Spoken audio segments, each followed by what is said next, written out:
We are live now. Thank you, Rahul Ji. A very good morning to all of you.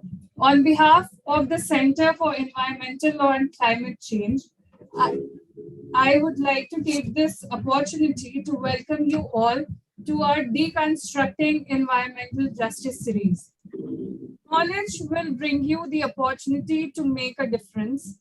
This was said by the scholar Claire Feigen. And we at the Center for Environmental Law and Climate Change surely believe in that.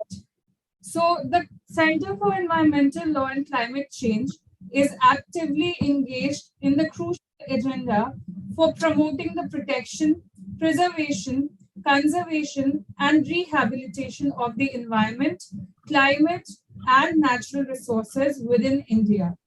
Its primary focus lies in raising awareness about contemporary environmental issues and promoting sustainable practices through legal research, dissemination of information, and advocacy. The CELC employs an interdisciplinary approach to achieve its mission.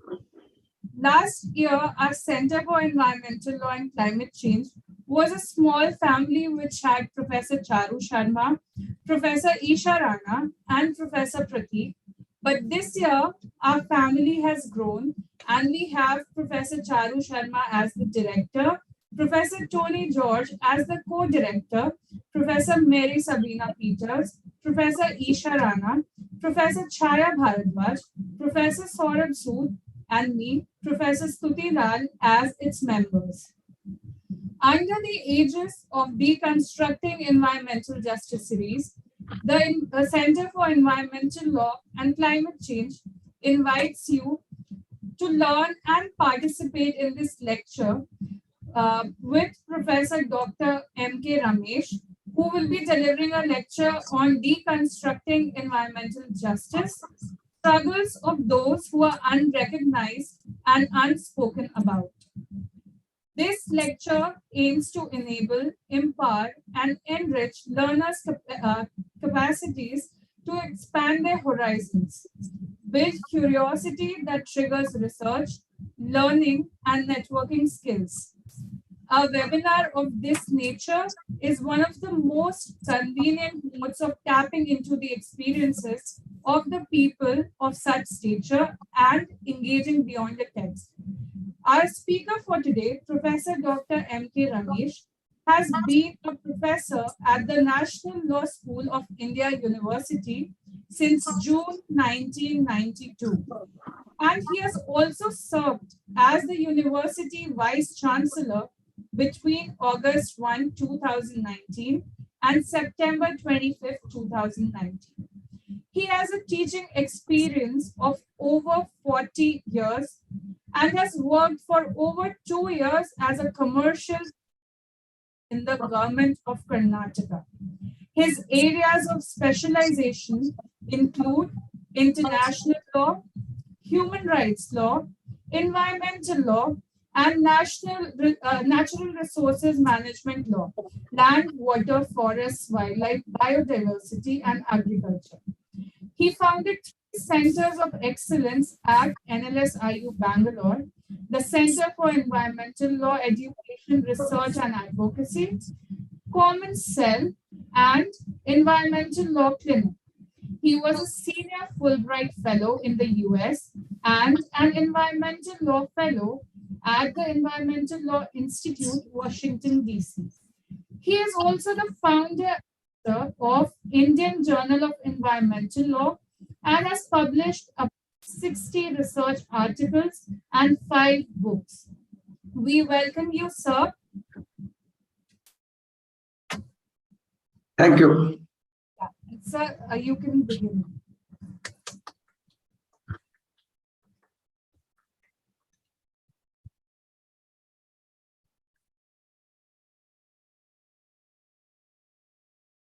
Can I begin? Yes, sir. Okay. Very good morning to every one of you. Thanks to the center for having brought me and the students and other participants for this nearly 2 hours interactive session uh, on a subject which not many would have really ventured into. I feel a little bit of a discourse and a discussion on this is the most opportune moment now to get into, as you must be knowing that just this previous evening, we lost an icon in the field of environmental law and governance, somebody who has been considered as originally the green revolution man of India to the evergreen revolution man of India, Dr. M.S. Swaminathan, an icon, a role model, somebody who transformed our food security from something which was terrible to surplus one, and someone over a period of time was vastly misunderstood for what he stood for, and later, through a series of interactions, publications, and perhaps his own interventions, became so very clear as to what he actually meant by self-sufficiency in food production to lead to another kind of a revolution in lawmaking and law enforcement concerning environment, culminating in the making of the Biodiversity Act and the Protection of Plant Varieties Act in India. These are path breakers for a student of law, both in terms of the very conception of an idea of crafting a law concerning life and life forms, and to take care of traditional rights and communitarian interests, and to bring in an element of equity in sharing of benefits that could be derived out of it, was something which was out of this world, not known in the jurisprudence that we studied as students of law and as even as teachers of law for well over half a century. And in terms of the structure and in terms of the making of the law, in terms of the way in which the institutions of enforcement were conceived, it was just out of the ordinary. It was just an out of the box kind of a thing, perhaps far ahead of its times. It's an irony that a committee of which I'm the co-chair is about to submit a draft bill to the government of India very soon, in just a couple of days from now, maybe this evening itself. The one who was inspiration to us on many of these things is no more, but the ideas live. His spirit is very much alive with us, and it should guide us as a torchbearer for future in better environmental governance. We are talking of icons, the known icons. But what I intend getting into, as is required by the organizers, is to talk about those who were unrecognized, unspoken, unwept, unsung, and unhonored in this saga of seeking, accessing, and securing environmental justice. Well, this is not something about very well-known figures like Dr. M.S. Swaminathan or Vandana Shiva or anybody of that stature whom we are very familiar with and about whom we know the volume of work that they have done. But we are looking into the contributions by those whom we do not come across in the mainstream life of ours as someone who is inspiring, but they have inspired us without we realizing it, without we knowing it. And some of those whose life is a lesson to learn quite a bit and also to apply in life, in our practice. And to that end, this is the endeavor. In the time that we have at our disposal now, let's just get into a little bit of a discourse, a discussion, a dialogue, and a conversation over something which the organizers want: deconstructing environmental justice. And in the process, look into the struggles of those who are unrecognized and unspoken about. Let me just try to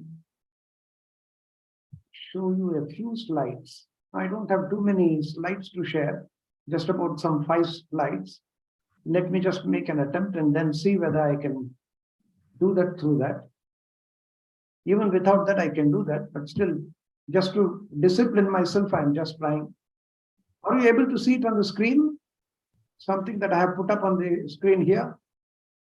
Yes, sir. Okay, fine. But first thing first, we need to really deconstruct environmental justice.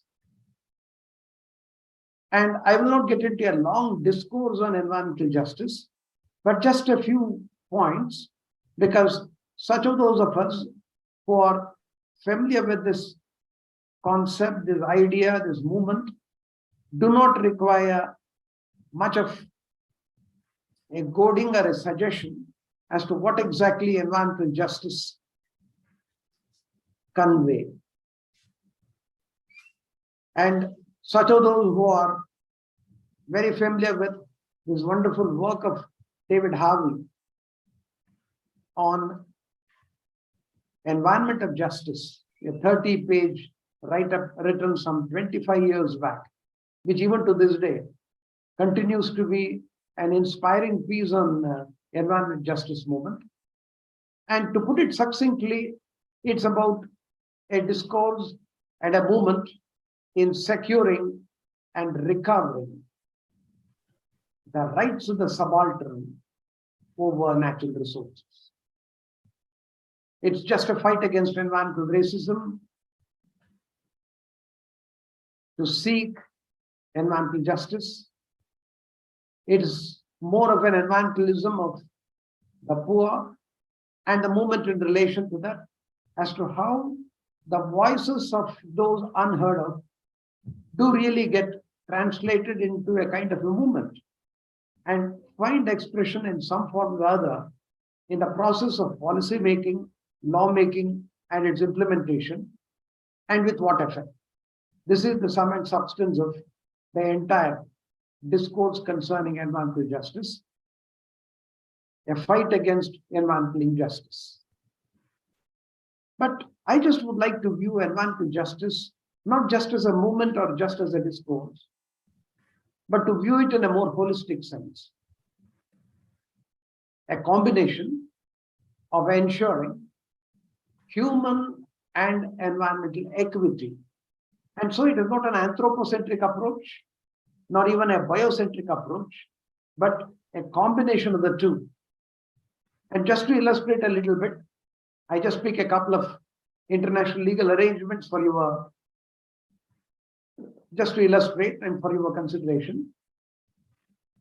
If you look at the Convention on Biological Diversity, it is one of those non-parallel legal documents which tries to combine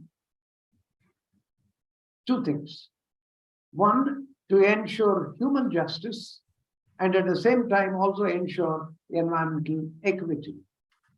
Human equity and environmental equity in such a heady mixture of 3 major objects of bioresource and knowledge systems conservation,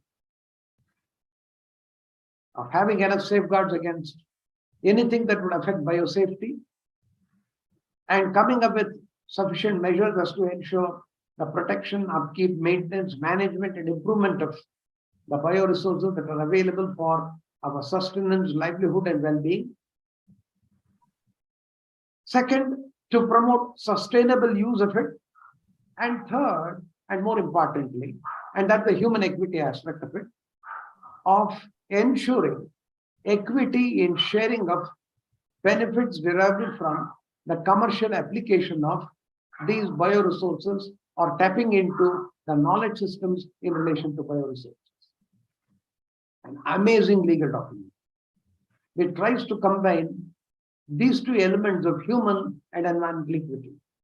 So does the United Nations Framework Convention on Climate Change, also of 1992 vintage, but which is current and it's still binding on all the parties, over 190 odd countries, including United States, to be part of that particular arrangement, which refers to the historic emissions and the ecological debt the industrialized nations owe, which they have to clear, following which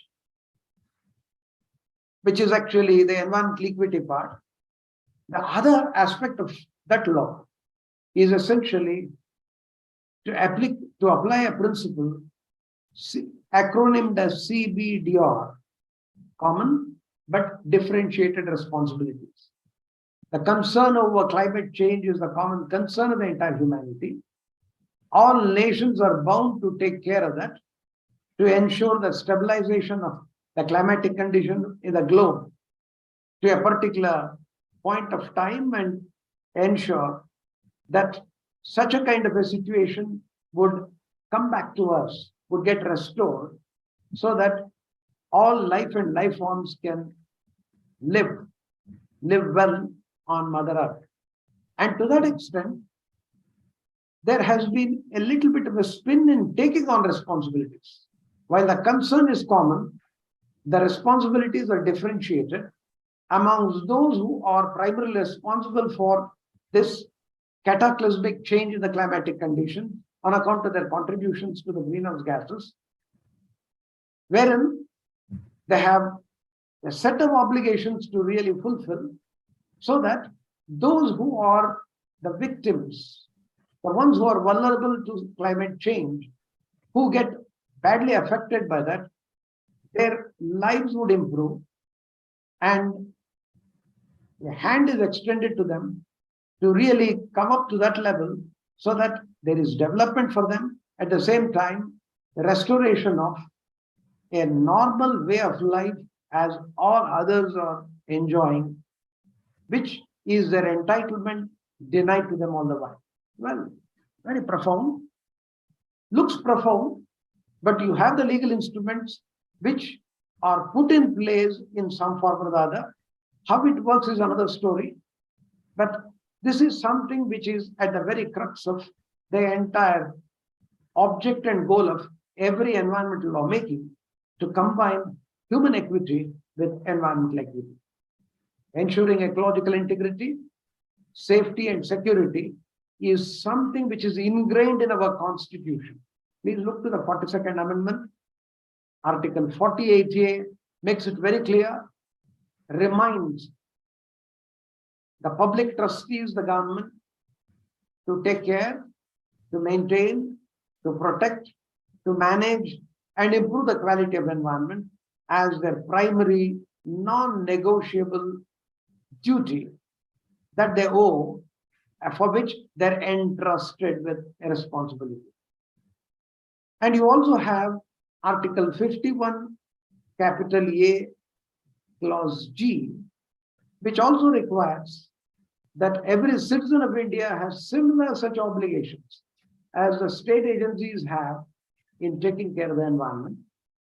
And then a directive principle which imposes the public trustee with the obligation to ensure the access to, the use of, and management of natural resources are always put to use for the benefit and well-being of all, without any exception, with no discrimination, in an inclusive way.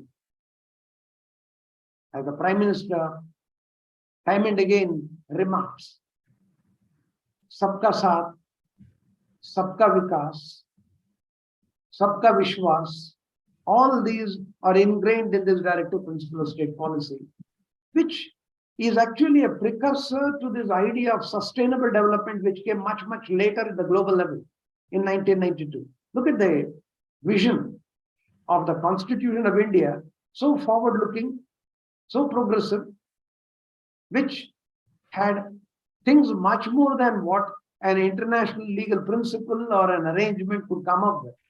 I would rather put it a notch higher than the Western democracies which swear by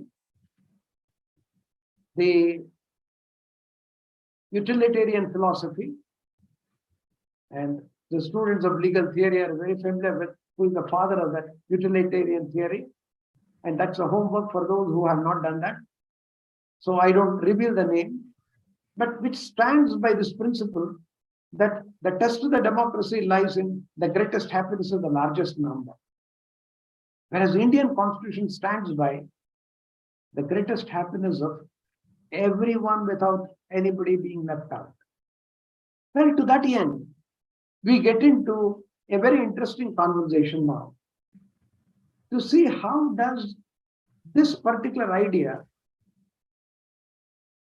ignites the minds of some of those whom we do not come across every day, activates them into something very significant, which not just our generation, but generations to come should always remember with gratitude and perhaps also follow their example. And that's the major part of our discourse here. And let me just take you through a small narration about those unknown, unexpected, unlikely heroes. And this is an ode to their struggles and their achievements in their Odyssey. What we are referring to here, let me make it very clear at the outset, because we lawyers are known for coming up with a caveat as we begin our argument. We are not talking about upstarts.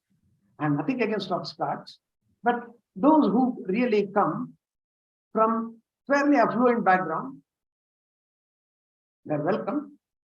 But it's more a fancy publicity or fad, fashion, which later may translate it to be a passion, but they come from such background. So I'm not referring to either Disha Ravi in Bengaluru, the climate activist, or I am not even reflecting upon Thornburg, that young girl who really stirred up the conscience of the community of nations which came together for the climate conference of parties. I would definitely not reflect on them. Not even those of the middle class background who got into this kind of environmentalism, environmental activism, or environmental justice movement, or anything in relation to environment, maybe either as part of their profession, somebody like me, or maybe for some attraction, maybe when somebody was in the job market, found that something interesting to take up and got into it, into an activist group, or those who are engaged in research in this particular area, a lure, an incentive, salary, or whatever. So none of these are in purview of our consideration. Well, these are important. They have made their contribution, about which we are very familiar. So we are looking into those who are unfamiliar to us. Maybe in the course of the work of these people, at some point of time, much, much later in their lives, they might have got the recognition. Recognition or reward has never, ever been a motivating factor for these guys. And it is that select few we are picking here.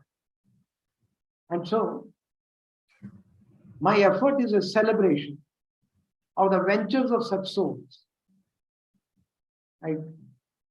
At this point, I remember that Psalm of Life, H.W. Longfellow's Psalm of Life, lives of great men, great people, you can put it, all remind us we can make our lives sublime and departing, leave behind us footprints on the sands of time.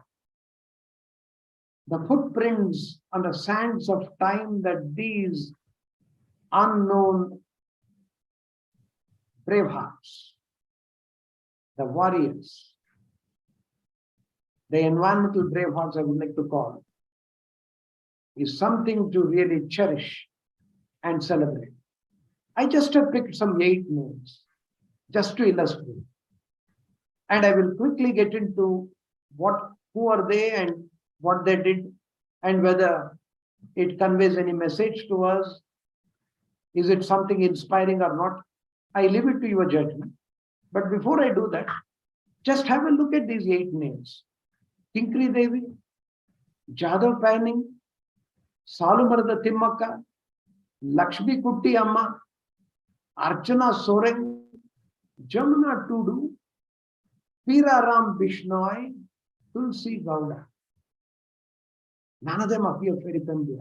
Maybe you are familiar with Kinkri Devi a bit because there was a High Court judgment and then later Supreme Court endorsement of the judgment of the High Court.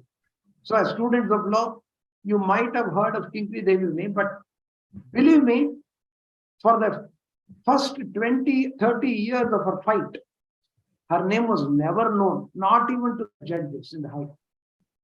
And even when the petition was filed before the High Court, even the High Court did not look to it for a pretty long period of time. I will come to that. And we have so many other names, which I'm quite sure we do not come across every day when we study environmental law. And so let me just very quickly and very briefly get into what these people are, what did they do, and whether we have any lesson to draw from their volume of work, lifetime work. Let me start with Kinkri Devi.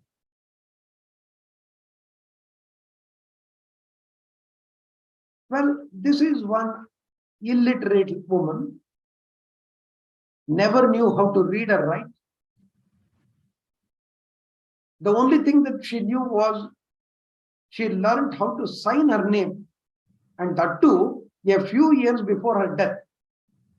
Yeah, she was born in 1925, died in December 2007, 82 years old, before she died. Kinkri Devi, her name is etched in our memories with regard to the battle that she carried out in relation to illegal mining in India. The jurisprudence on that perhaps developed out of her saga. Who was this lady? Well, born to a subsistence farmer, a Dalit, an untouchable caste. Nearly 100 years back. She began working as a servant during her early childhood, married a bonded laborer at a very young age of 14. Her husband died because of typhoid when she was barely 22. And so she had to work for a living, and she took the job of a sweeper. And Devi noticed, Kinkri Devi noticed, while carrying on her regular routine tasks of a sweeper, massive quarrying work in some parts of, she's from Himachal Hills. And she also noticed that these massive mining and quarrying activity was harming the water supply and destroying the paddy fields, the entire paddy field. What inspired her, we don't know. But she felt that she should oppose it. So she subscribed a few volunteers, just like her. And there was one voluntary group also there who said that we are with you, you fight, and we will back you. And this resulted in a public interest lawsuit in the Shimla High Court against 48 mine owners. What is she accused? She, in her petition, accused that the quarries were being reckless in their mining of limestone, and the entire group of miners denied that we are not doing any of those things. And even they went to the extent of saying that this is a poor lady, as you know, she wants money, she's blackmailing us, and for that she brought in an action and got a voluntary group also to support her. In fact, in the High Court, for a considerable length of time, there was not even any news about this petition, whether the court entertained the petition, whether it is considering it or not. No news, nothing came for a pretty long period of time. So Kinkri Devi, what did she do? She did not keep quiet. The illiterate woman that she was, but she went on a 19-day hunger strike outside the court. The court had to look to that. And judge looked into the petition and did not really know as to why there was so much of delaying in bringing that petition before him, before all this drama that took place outside the court hall.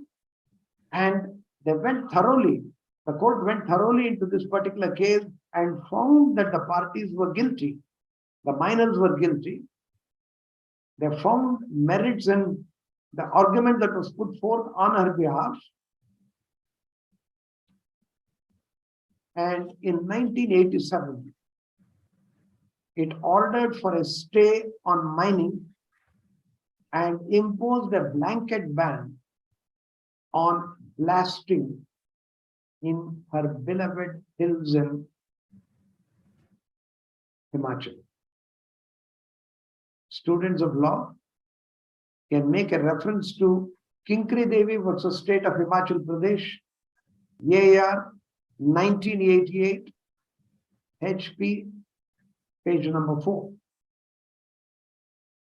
The story did not end here.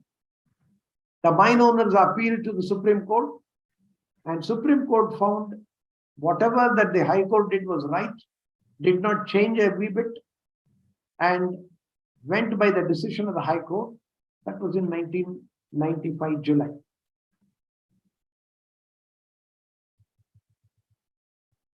This is one inspiring lady coming from no background like any one of us here. Would have perhaps lived just like anybody else in her group. But somehow she looked around and she found that something that was happening was not all right. And without anybody's assistance, except a few of her own friends there, she wanted to go to court. But luckily, a voluntary group came to assist her to wade her through the entire course of seeking and securing justice. But her fight was single-handed. When nobody bothered, even the voluntary group said, no, nobody is paying attention what to do. He said, nothing doing. I did not waste my time in coming to the court for this. Let me just sit here till justice is rendered. Perseverance is something writ large in her attitude, approach. It became a mission in her life. Well, of course, in 1999, Kinkri Devi was awarded Shri Shakti Puraskar by the Government of India, much later after she achieved so much. And a very interesting thing happened. Of course, it's just coincidental. Let me mention here that after having got due recognition and a lot of money, she did not use it for herself. And she also made an appeal for setting up of a degree college in her place. She was illiterate, and she said that forget about me and my generation.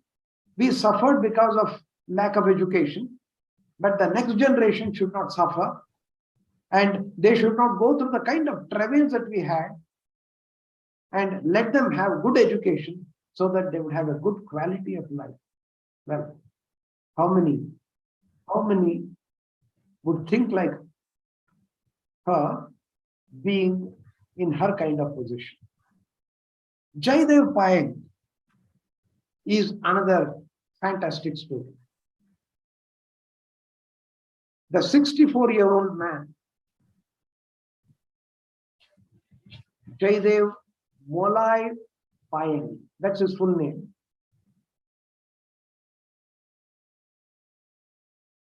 He is also popularly known in that area, the northeastern area, the forest man of India. What he did, it was not his profession, but over a period of time, spread over several decades, he planted and tended trees on a sandbar of the river Brahmaputra. And he transformed the entire sandbar into a forest reserve. You know, today, that forest is called as the Molai forest, after him, his nickname or surname. It is located near Kokelamat of Jorhat in Assam. And let me just look at my notes. It encompasses an area of about 1,360 acres. That means 550 hectares, not a small area. Of course, recognition came to him fairly recently. In 2015, he was awarded Padma Shri. And what was his background? He was born into that Adivasi community called as Mysing tribe in Assam. And why his interest in trees and plants? Well, it started somewhat like this. He was just about 17 years old, or rather, I think 19 years old. He saw a large number of snakes in his area, dying owing to excessive heat. After the flood washed them into the treeless sandbar. That is when he felt that he should do something about reviving their lives. Started planting, I think, some 20 bamboo shoots and seedlings on the sandbar. That was the beginning. Not only he looked after the plants, but continued to plant more trees on his own. He did not take anybody's help. No government grant, nothing. No forest department helping. In fact, forest department did not know anything about his forest.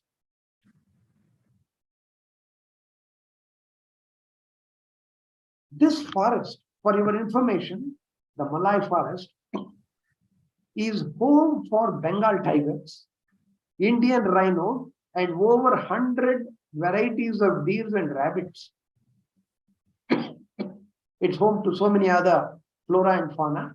Let me not go into the details of it, but very interesting things happen. The authorities, the forest authorities, came to know his efforts only 15 years back, in the year 2008.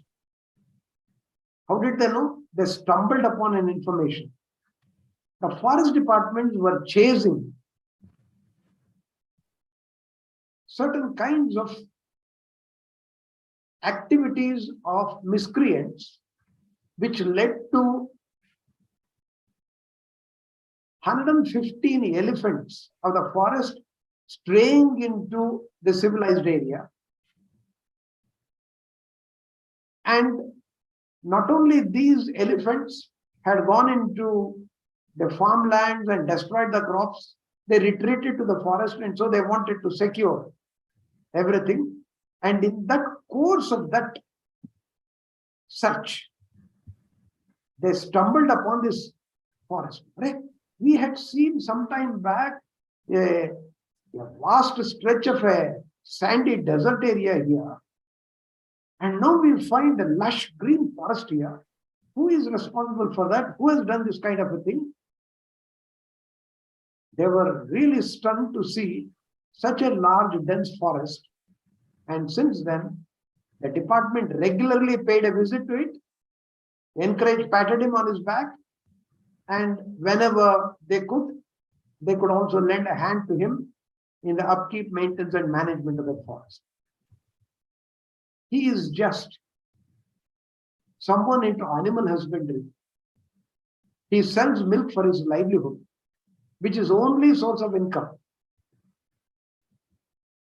In fact, he did say, while in one of the interviews, I think in one of the local newspapers, that I lost about 100 of my cows and buffaloes to the tigers in this forest.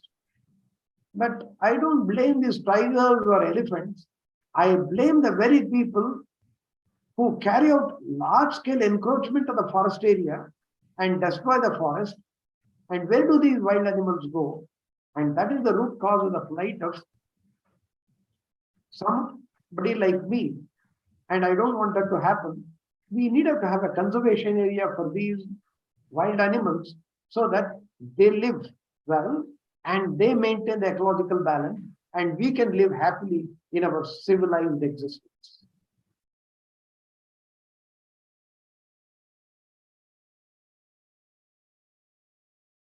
Anyway, he has been instrumental in helping the forest officers in dealing with poachers, especially the rhino poaching is very rampant there. And he has helped the forest officials in tracking down the culprits and also helping them in ensuring that such of those areas which are very prone to such kind of a poaching activity are well guarded. Well, he is doing the work of the forest department without any reward, recognition, or any incentive. And now, at the age of 64, he is poised to spread his forest to another sandbar inside the Brahmaputra river. That's his mission. That's his motivation. In fact, Payeng of late has become the subject matter of a documentary also, and he has also become a kind of a cartoon character, book of comics, especially in Kerala. They have started publishing them as well. Now I come to another very humble lady by name Salu Marada Timmakka, a remarkable and a self-taught environmentalist. Salu Marada Timmakka, her name is Timmakka. Timmakka, along with her husband, just out of a hobby, they started planting saplings of trees. What kind of trees? Banyan trees. I don't know how many of you really know what it takes to plant a banyan tree, a sapling of it, maintain it, manage it, and single-handedly 384 banyan trees. She lives in a place very close to where I live. The place is referred to as the Magadi Taluk. And how did she get into it? Well, first to explain this adjective that has gone into her name, Timmakka being her name, Salu Mara. Salu Mara means rows of trees. The one who is the mother of rows of trees in Kannada language is Salu Marada, her name Timmakka. Although she and her husband were together in doing this work, long time back her husband passed away, but she was still quite young. But it became her mission, something that was a joint venture between her and her husband, became her only mission of life, not only to plant them, maintain them, manage them, coming from a poor and no income family, absolutely no income. She was running errands. A washerwoman, for somebody, she would take care of the home maid's job, that kind of odd jobs she had, but still she had this passion to take care of these plants and have grown into very expansive banyan trees, which itself is an ecosystem which is home for so many life and life forms even to this day. Of course, recognition came to her much, much later, long past 60 years of her age.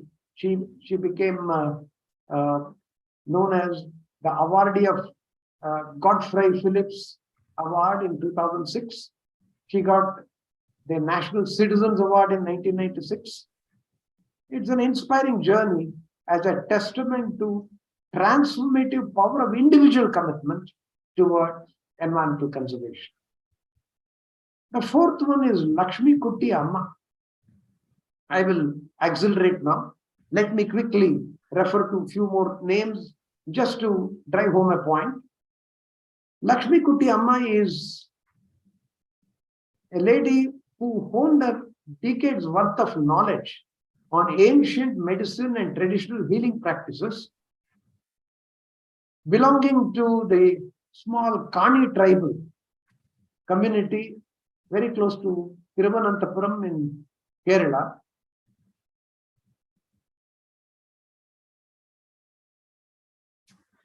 She is also referred to as the Vana Mutsashi, which means the grandmother of the forest. Her regular errands are to go into the forest, find that herb which has certain medicinal value, document it, put that together, come up with concoctions to provide medicines for all the neighborhood. And you know, not just the locals, people from far off areas come to her. They hike the forest to avail her herbal medication. The old lady had only recently received the Padma Shri Award. So there is nothing like your background or to which community you belong, whether you have that samskar or whatever, a tribal community, which had nothing to do with any such Ayurvedic preparations or anything like that, not trained Ayurvedic professional that she was, just somebody who learned things by herself and became an encyclopedia, a walking encyclopedia on the healing effect of some of those herbs that are there in the forest, and serve the community to show the value of the forest, the ecosystem service that we talk of. And our economists and ecologists have come up with volumes as to what does that mean, but this lady has been practicing it, tapping that to take care of humanity. Archana Soren is another fantastic story, a climate activist, another tribal, Kharia tribal in Odisha. She has been tirelessly advocating the efficacy of traditional medicine that she and her community have been protecting for decades.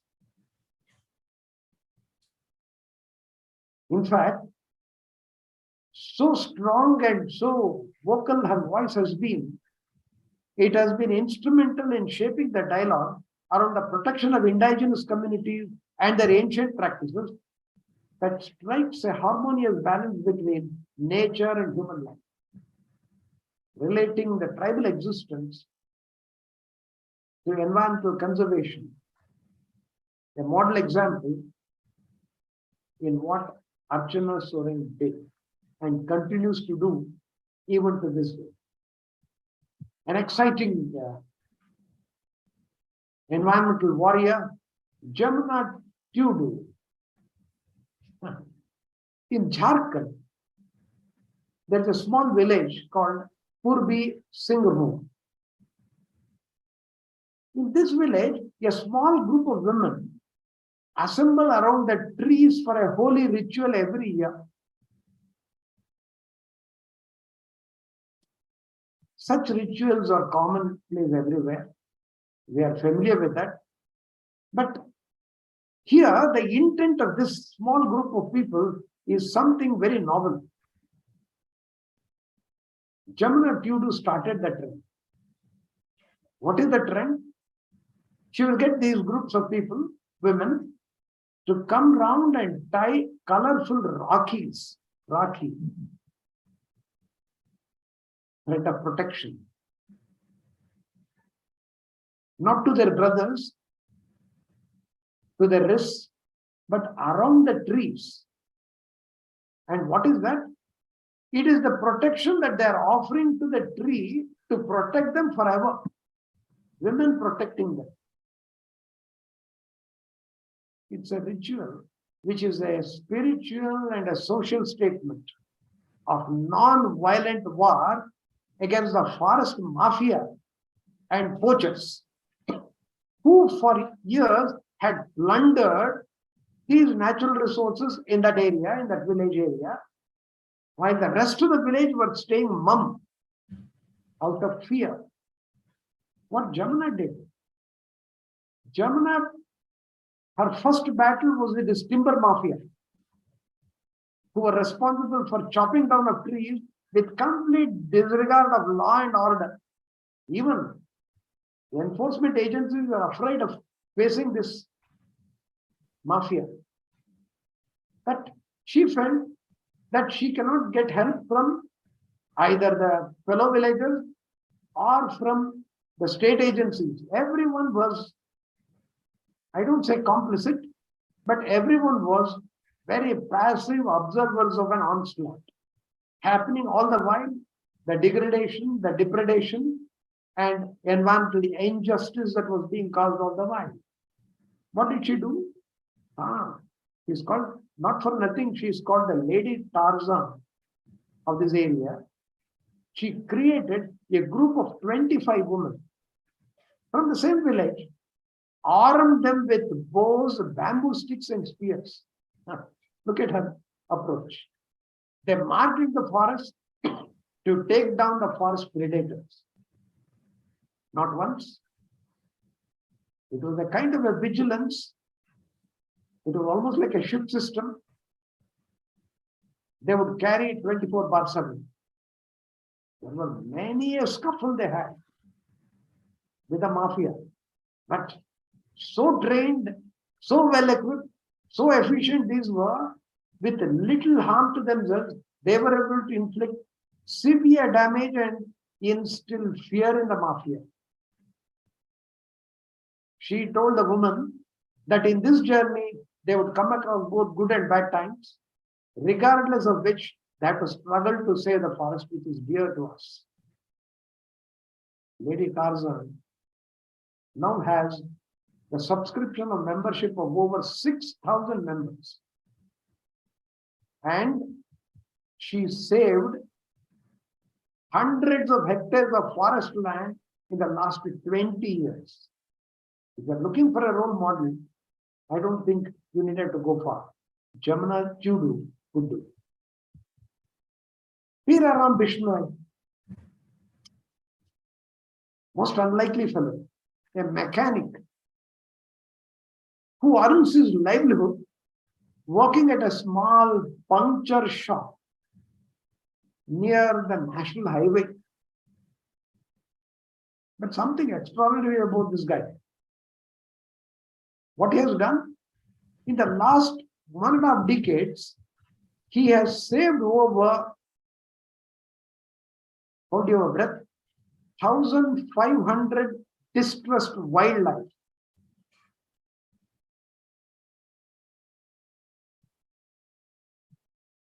You needed to really go back in history to know the inspiration that he got. The inspiration comes from that slain Amrita Devi of the Bishnoi community, which every Bishnoi child is asked to memorize, which keeps him going. To put it succinctly, these are the last words of Amrita Devi, before she was killed, if a tree is saved, even at the cost of one's head, it is worth it. Well, this has become a refrain, this has become the theme song of the entire mission of this gentleman, Veera Ram Vishnu. What actually happened was, what was that magical moment? One day, he was heading to his tire puncture repair shop on the highway. He saw a speeding motorist run over a chinkara. You know the Indian ghazal? Yeah, he sped over it. The chinkara was severely hurt, but still it struggled and dragged itself across the road before it collapsed. In his own words, if I can narrate, I saw it gasp for breath, cry in pain for help. My heart shivered. I ran to the spot, picked the distressed animal in my lap, hailed a vehicle, and took it to the veterinary hospital. From his own pocket, he paid for the treatment of the ghazal and took it home. And next to 5 years, this is precisely what he did. He took care of all distressed animals and birds and nursed them back to health with home remedies.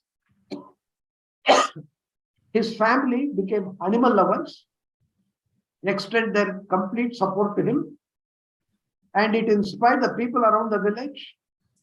The village is Dhamana, and the neighboring villages also joined to bring him any such casualties and with his help restore them back to normal life.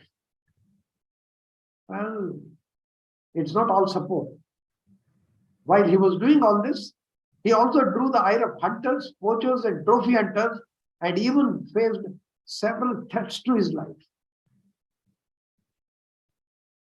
He was undeterred.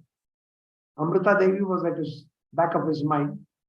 He said, if I watch someone shoot wildlife, I would rather die protecting it than watch that brutal massacre.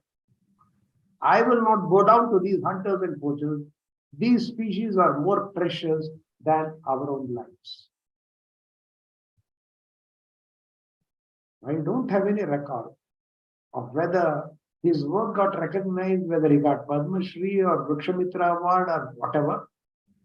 But this is his life and this is his mission. And if you think, like me, that he deserves all such encouragement, I think we are on the same wavelength.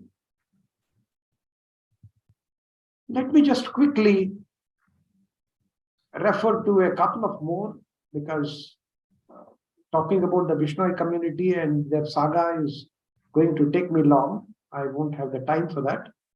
But let me just return to the one which is closer home to me, Tulsi Gowda. Tulsi Gowda, an illiterate woman in the northern part of Karnataka in the Western Ghats.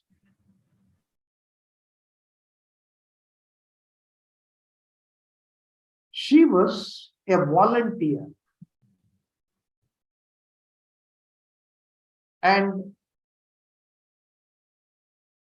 to recount from what a very senior forester told me, when he went to the work spot, he saw a young woman scolding, cajoling, forcing, even beating some of the officials to do certain things with regard to certain plant and manage them in a particular way. And all these people in khaki, the forest uniform, were obediently listening to her and do her bidding. Whatever she instructed, they were following it. And she was someone who he was later made to know was helping the entire forest department in taking care of very rare species of plants and animals in that area because of her inherent, innate, first-hand knowledge, information, and skill. Not paid for. She was not a wage laborer. She was not even being put on record. No officer acknowledged her presence or her work, but she just came voluntarily, was doing this work because she loved her surrounding. And she wanted to be amidst that surrounding, take care of it, expecting nothing in return. There was a time, and this is a fact, and I am privy to that information, so that's why I can tell you. When the time came for the central government to recognize the services of the forest department in Karnataka for the kind of yeoman service they did in coming up with a model forest area in the Western Ghats region, they wanted to give an award. So the communication came from the central government that we want to give the award on such and such a day. You decide on who should represent you and who should be brought to Delhi and who would be receiving it from us. We leave it to you. We give this award. In the entire country, we found that this is the best maintained and managed forest area in this patch of land in the Western Ghats region, which has over maybe 1 million varieties of plants and animal kind, very endemic, very unique, not to be seen anywhere else. And there was a flurry of activity within the forest department, because when a national award is going to be given, who would get the award and who would represent the forest department? You know, success has many fathers and failure has none. Everyone who was in some way or the other associated with the forest division wanted to be in the limelight. And here is one upright forest officer who I know very intimately, who later became the secretary to the government of Karnataka on forest ecology and environment. One of the most transparently honest characters that I have seen in my life, an inspiration for people, even like Swaminathan, who died recently. Yeah, this is anonymous person. I will mention his name later.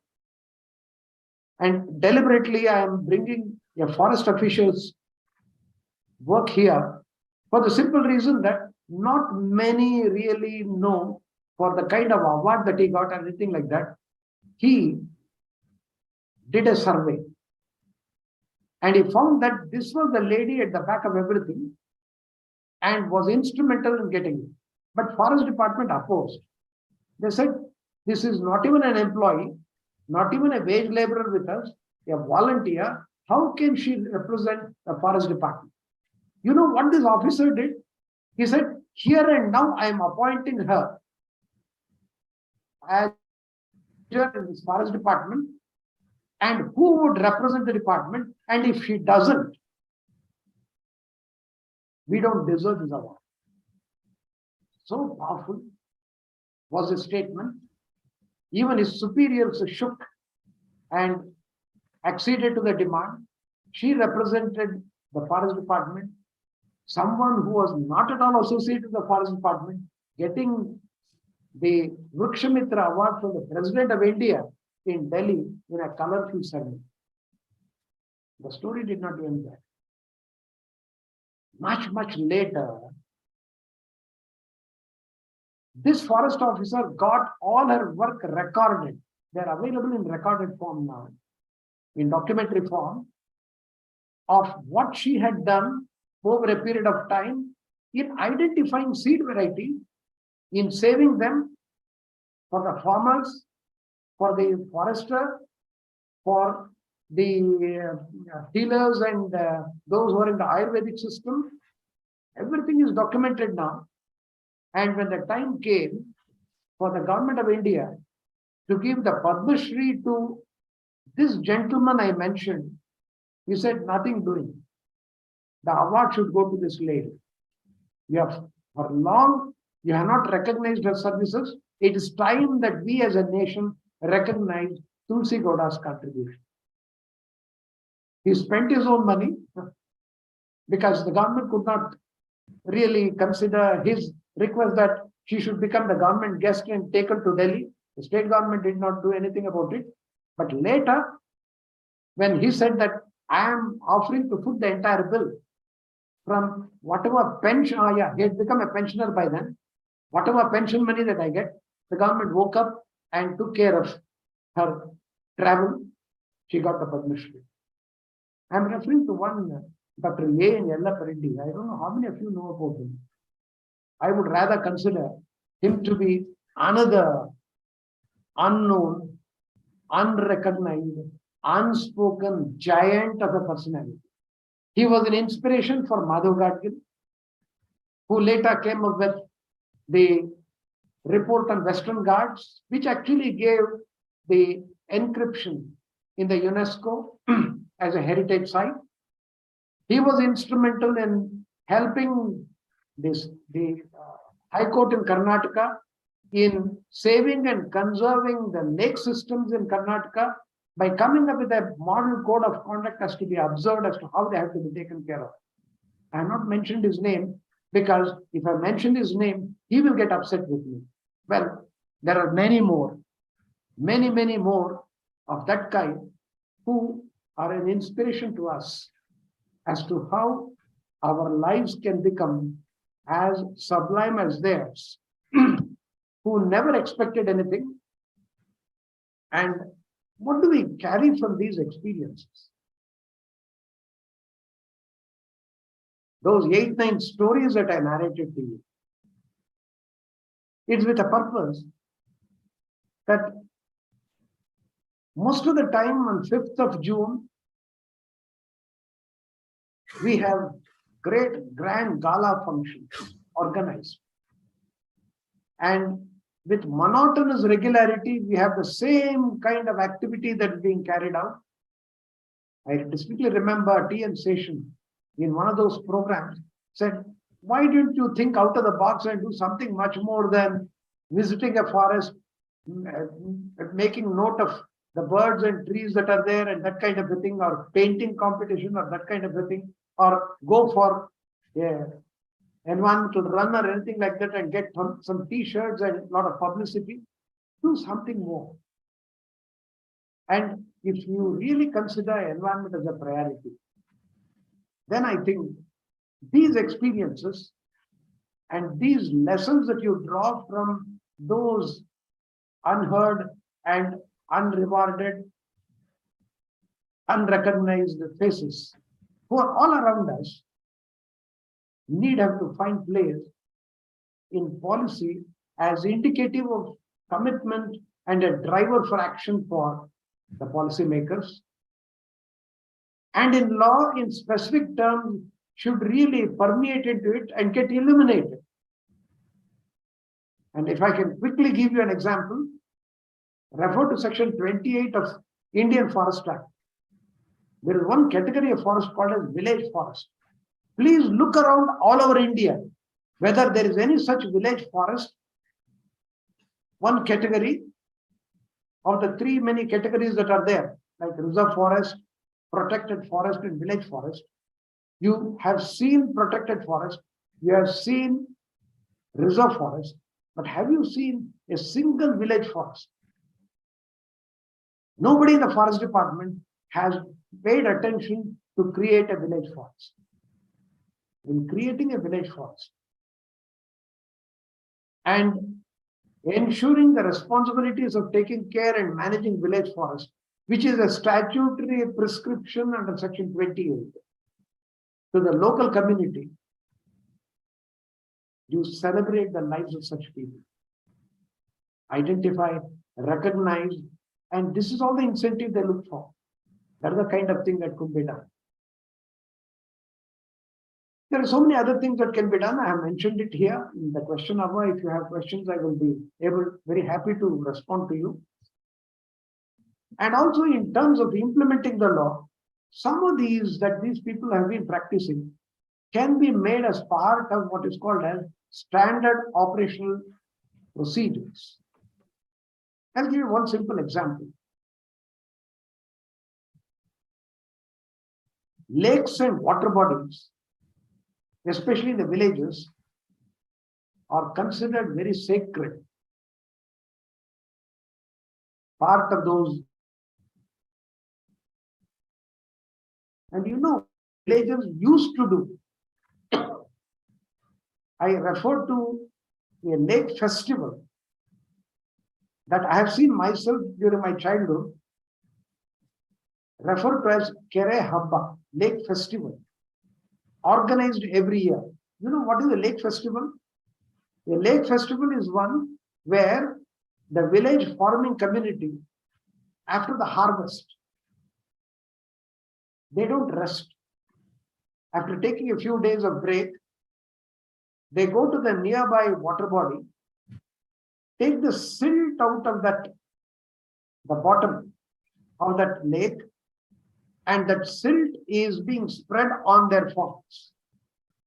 A great manure, which does two functions. One is when they grow crop the next season, it will have a very rich manure content in it. And so it really acts as a tonic for the soil. No chemical, nothing, natural fertilizer. And at the same time, it would help and improve the carrying capacity of the lake. This is a solemn duty that the village community would have upon themselves of taking care of their common property resource. That used to be the situation a few decades back. Now what you have, nobody can touch these lakes and rivers. Oh, silting. No. Desilting, no way. This is something which has to be done by, believe me, more than a dozen departments of the government. And will they do that? Why they don't? Because no funding.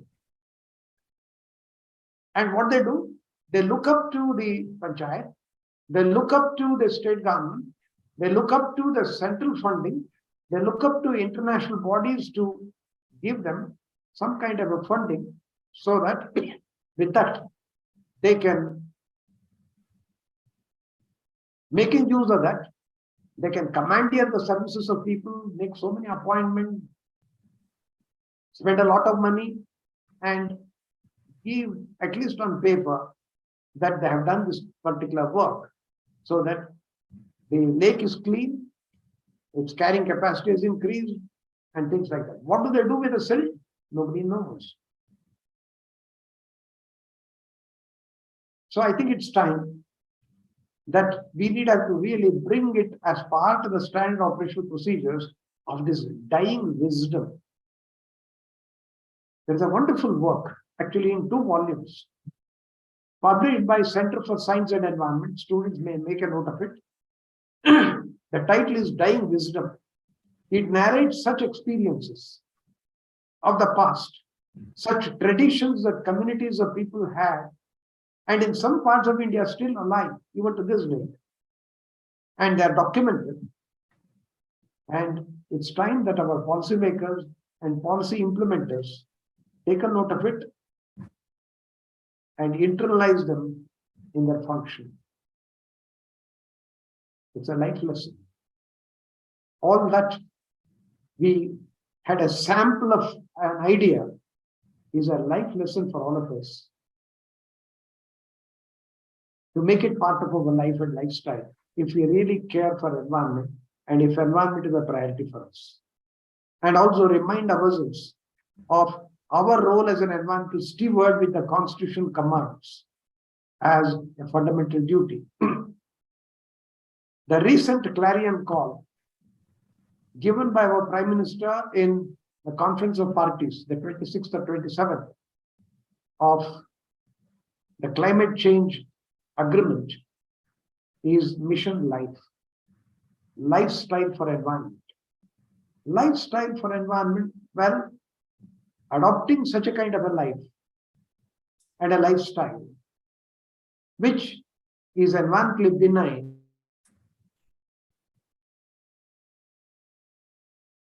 it is an appeal to every entrepreneur in us. It's an appeal to every ordinary citizen of India to really do something about this. Mission life. Conservation, protection, sustainable use, and equity in taking care of our resources, in deriving benefits out of it. Well, that sums up. A few observations of mine, drawing from what the experiences of these realized souls that we have amidst us, who do not have the kind of attention that each one of us garner, rightly or wrongly, but at the same time, silently work just like environment, whose services and bounty are profusely used, taking it for granted, and we march on with business as usual. Thank you. Any questions? You're most welcome. Thank you so much, sir. Do we have any questions?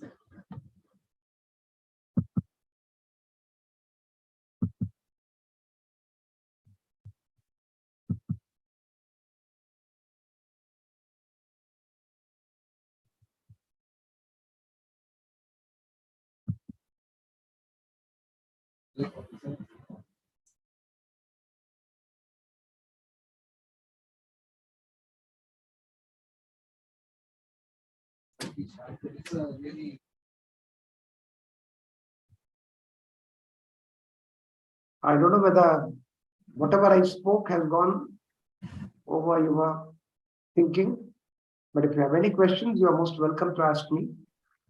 Yes. Or if you have any observations to make, or if you want to share some experience of the similar kind or of a different kind, you are most welcome. Yes, sir. We have a question from a student. Yeah. One second. Can somebody help me in getting the question? Yes, sir.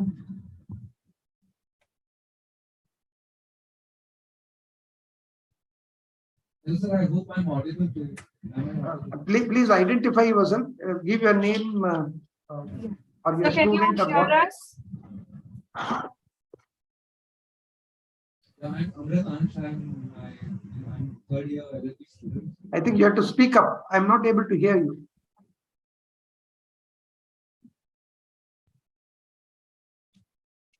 Hello, sir. Am I audible to you this time? Absolutely. Perfect. Go ahead. So, sir, my name is Unrecognized. I'm from the small town called Alwar, Rajasthan.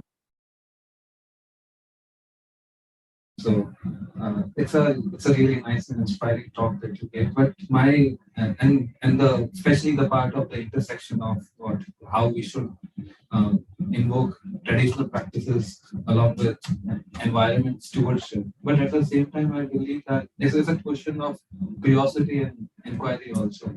That statements like lifestyle for environment and one should be uh, in your everyday quotidian life, one should have this practices in the everyday practices of environment stewardship should be a everyday lifestyle. But at the same time, it does fall flat if there is lack of class struggle. If there is because if we are talking about environment activism and we are not invoking any kind of class struggle, then it is at the end of the day just gardening, I believe. Because we are not the one who are um, polluting the lakes or anything. It would hardly make a difference if there is no impact in terms of greater amount. So I just want to understand that. Got your point. Can I have all the questions together and then respond? Sure, sir. I got your point. I have made a note of it. I will respond. But others, maybe I can take some 3 questions at a time. Sure, sir. Any other? Questions?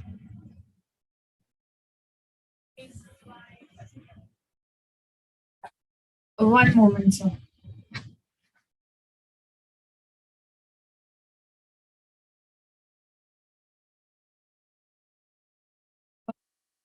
My name is Teechna and I'm from Noida, Uttar Pradesh. So my question is with respect to Mission Life. So if I'm not wrong, this was recently highlighted in Green Credit Program, where the company and everything. So my question kind of reflects on the fact that what we, what you explained today about all these, stalwarts who have initiated these from a very, like humble backgrounds. I mean, they were illiterate and everything. But again, industries today, they try to suppress these forces still. And I'm sure there are many more practices which are happening right now. So, do you think that initiatives like these is only industry practices, or Kindly repeat what you said now. okay from the start? Kindly repeat the question very briefly. Yeah. So you have explained us about Vision Life, right? And this is a basic like a concept in green credit program which is for industry, like an industry specific program. My question is that from what we studied about these environmental stalwarts right now from various villages around the country, do you think that the industries are still in a position where they can suppress more of these forces? I mean, the forces from these roots and everything, even if all these initiatives are being taken? That's it. That was my question.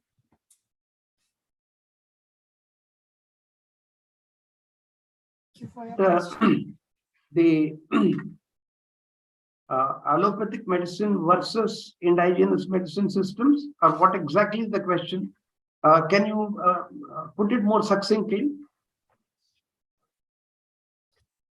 I didn't get your question correctly. One moment, sir. One moment. I think suddenly the voice is breaking, and at times I could hear a few things clearly, but many things are masked.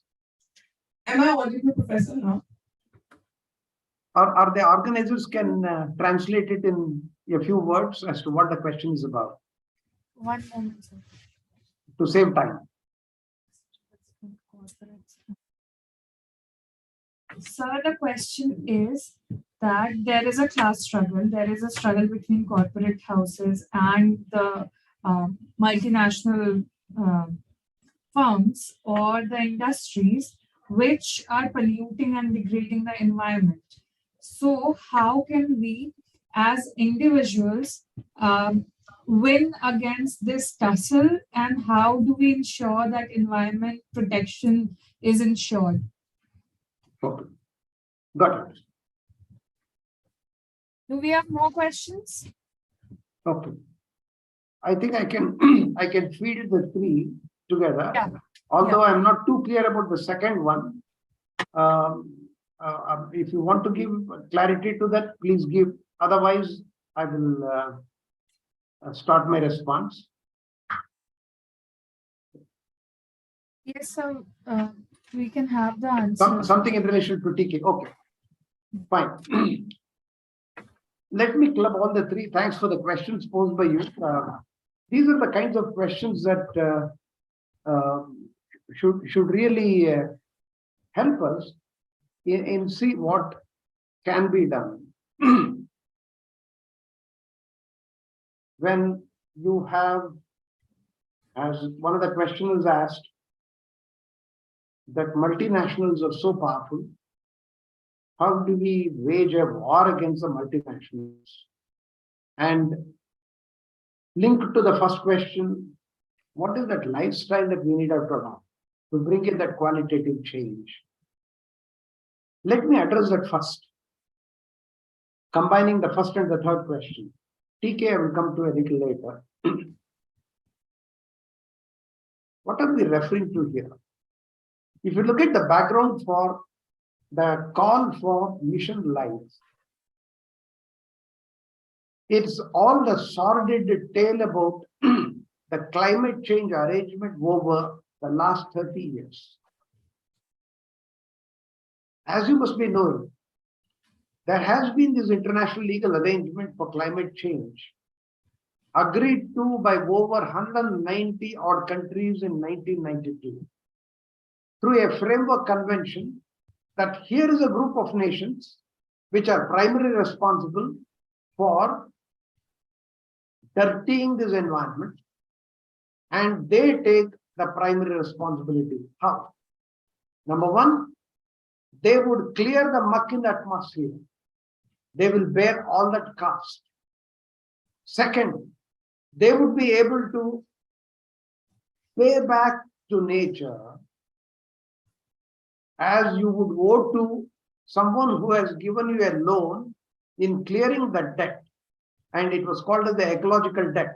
For well over 150 years, we have spoiled the environment, and you need have to really pay the cost of it. Even in monetary terms, it was quantified.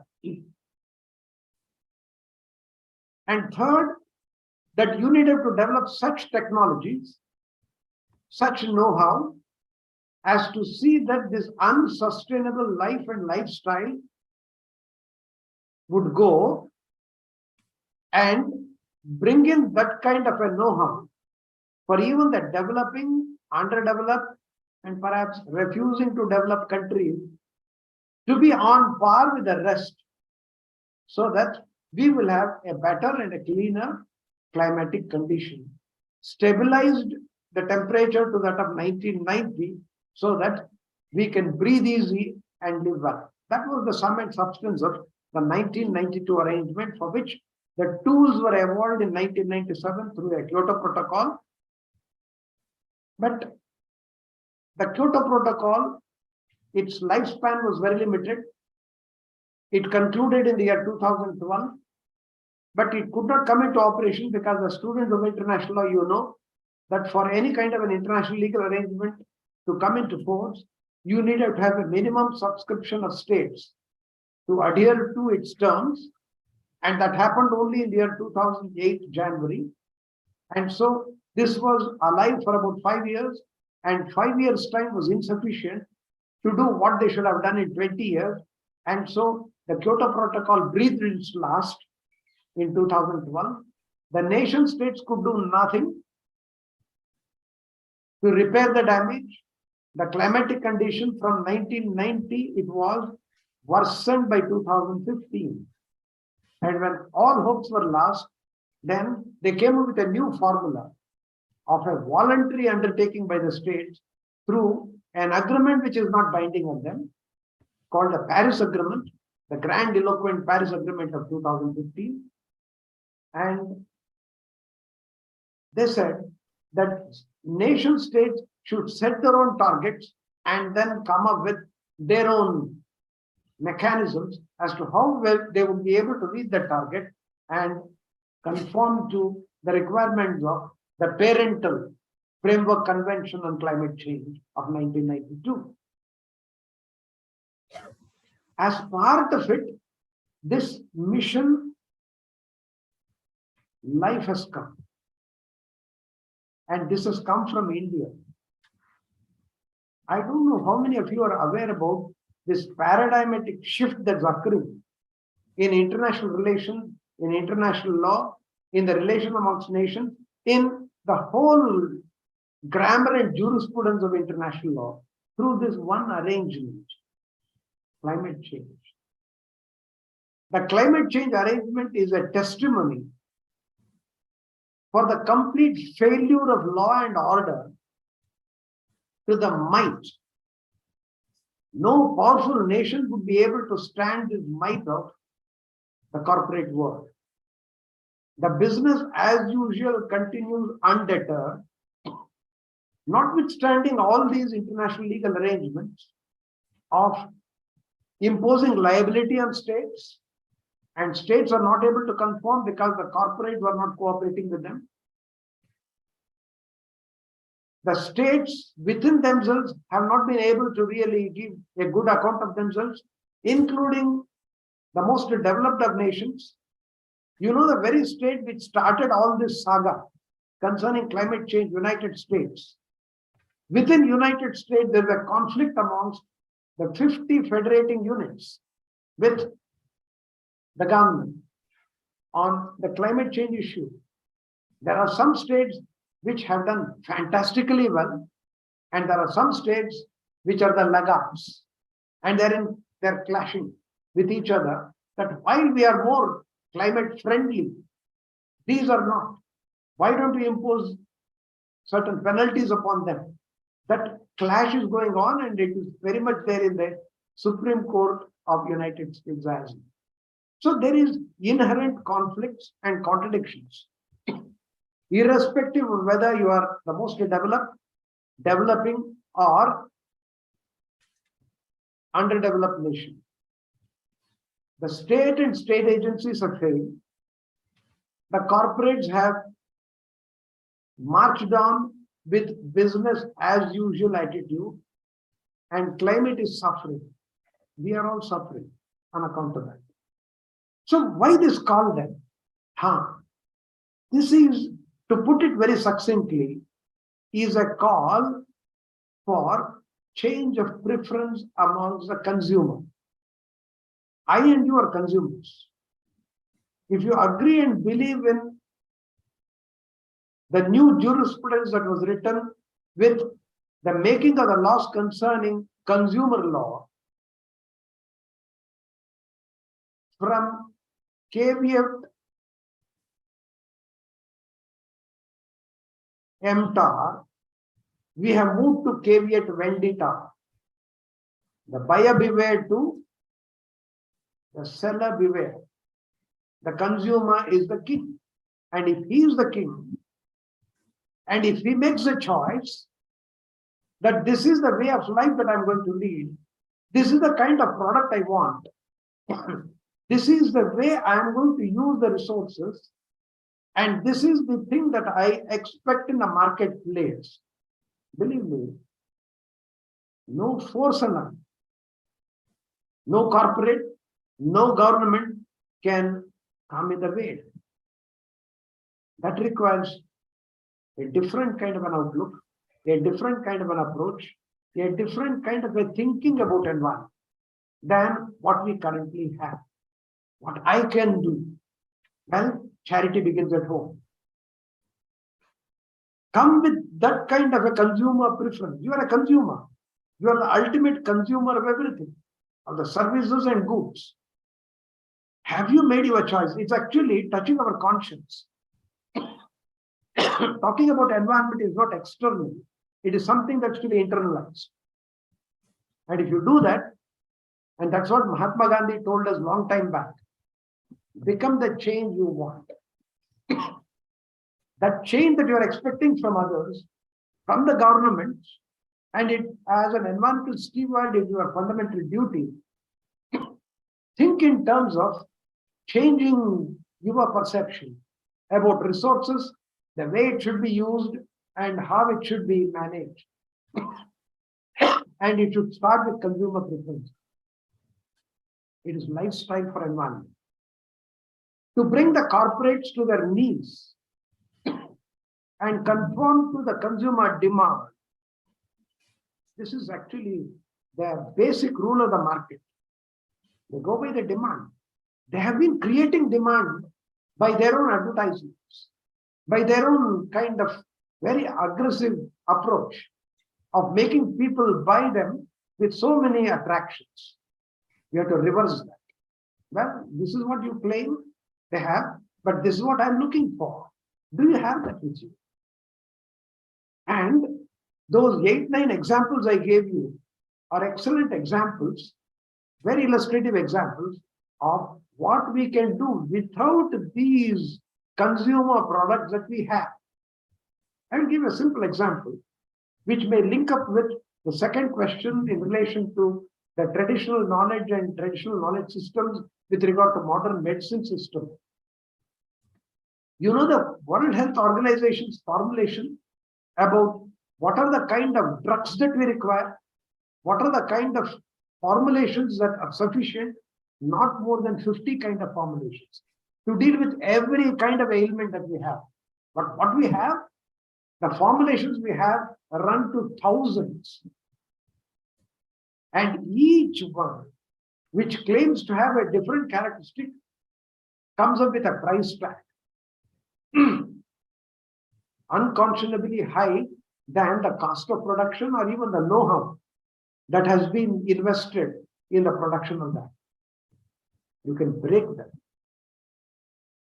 You can break that by making those informed choices. Very briefly, this sums up my answer. I actually require 3 hours to deliberate over each of these aspects in detail to give you the details of the climate change convention as to why this change is occurring and why it is very necessary that by practicing it, how the businessmen, they can have the ease of doing business, but they should consider that they cannot have the ease of doing business as usual, but they will have the ease of doing business in a different way, in an unusual way, as the consumer wants it. Well, let me stop here and see whether there is any response to it. Otherwise, I'm done. So much, sir.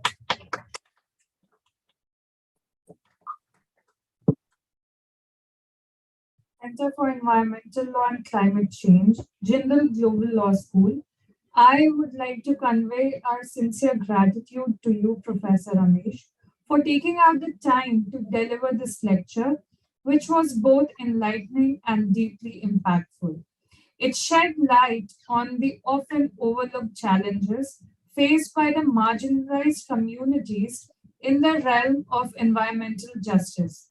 The lecture has not only inspired us, but has also reaffirmed our dedication to addressing environmental justice issues. We are grateful for your valuable contribution to our academic and advocacy efforts. Thank you once again, sir. Thank you. Thank you very much. All the best to you.